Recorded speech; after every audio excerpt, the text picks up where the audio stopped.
I'm usually the one interested in the pasts of those around me, not the reverse. I come from a night world, Guizorn 3. I belong to a branch of one of the noble houses until my exceptional abilities were discovered. After that, I was sent on a black ship to Holy Terra, where I was trained, and I began my service for the glory of the Imperium. I do, but I have no ties to my homeworld now. None except my first name. I left Guizorn 3 when I was still a child. My family disowned me, stripping me of my family name. I was given a new one by those who trained me. Even for a noble, being branded a psyker is a mark of eternal shame. I experienced that firsthand before I was put on the black ship. Like many psykers unaware of their curse, I found out when a strong emotional reaction triggered an involuntary response. My great-aunt had a pet grink. One day, it bit me, and I boiled it from inside out. And when my great-aunt slapped me for what I'd done, I boiled her too.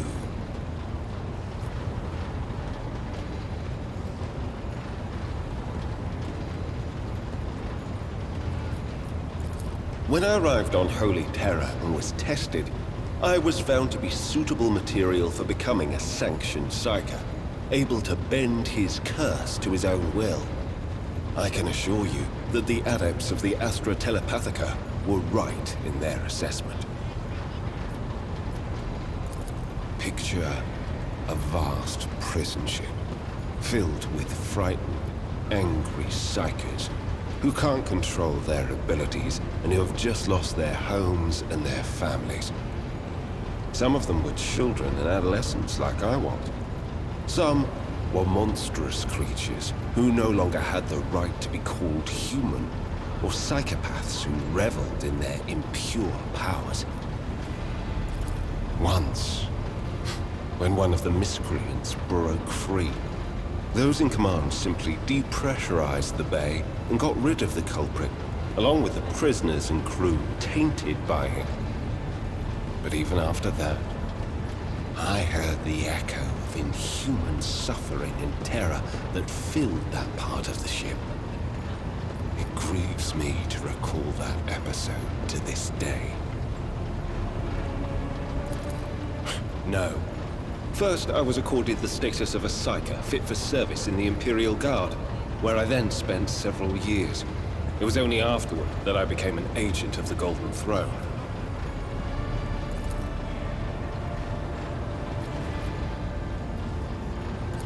Since the day of my initiation as an acolyte. So, decades. How many real years it's been, it's hard to say.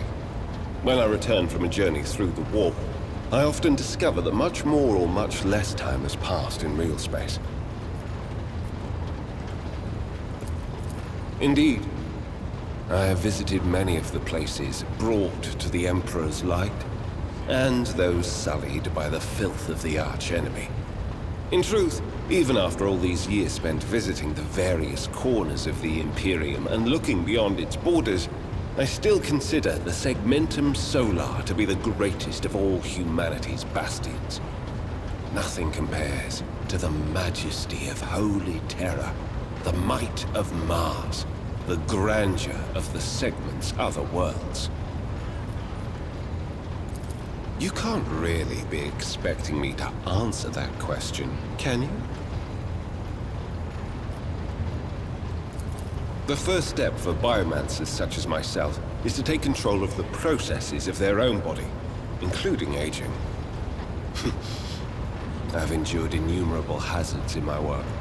If I allowed every trace of them to remain, I would look completely different today. Gladly. Of course not. The Lord Inquisitor's entourage comprises dozens of people. The best of the best. Experts in various fields and disciplines. Some of them I know personally. Others I have never met. To be honest, I'm not even certain that the people I know are still alive.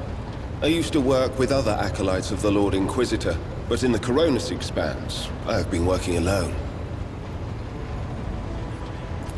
I rarely have the time or the opportunity to think about it.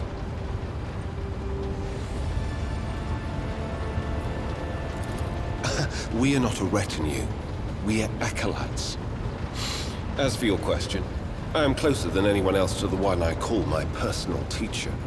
The Lord Inquisitor deemed me worthy of undertaking the most important and sensitive tasks requiring the attention of agents of the Golden Throne.